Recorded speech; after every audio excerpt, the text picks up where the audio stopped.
So at Dent Global, we've become world leaders in business accelerators. We work with some of the world's top entrepreneurs and leaders to help fast growth companies to really find traction, to achieve scale, and to stand out from the crowd. When a business hits seven-figure revenue, it starts to discover that some of the winning strategies that got it into the seven-figure revenue are not scalable.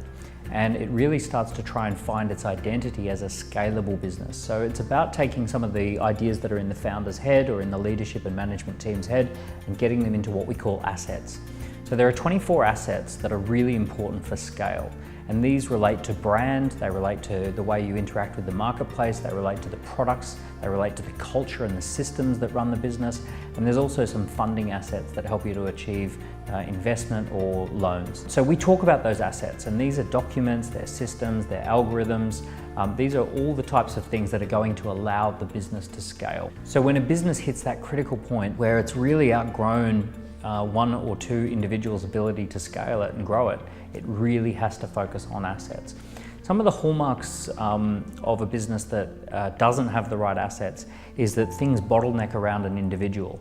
Decisions don't get made because a particular person isn't there to make that decision. There's stress, there's anxiety, balls are being dropped. And just the idea of growing and scaling feels stressful and anxious.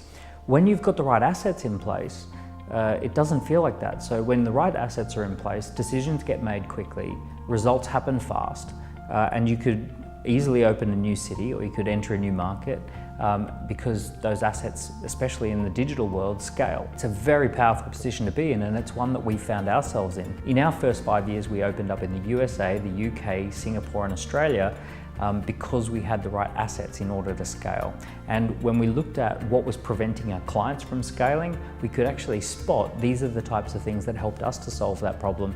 These are the types of things that we've seen other companies use to solve that problem, and now we have a framework for sharing that called 24 Assets. The type of person who should come to a 24 Assets presentation is someone who's a leader in an organization with seven-figure plus revenue, or you're running a division within an organization that has seven-figure plus revenue. If that's the case, you're probably looking at how do I scale my division, how do I scale the success that we have, how do I pinpoint and identify our core assets and then get that out to more people, and this presentation will answer those questions.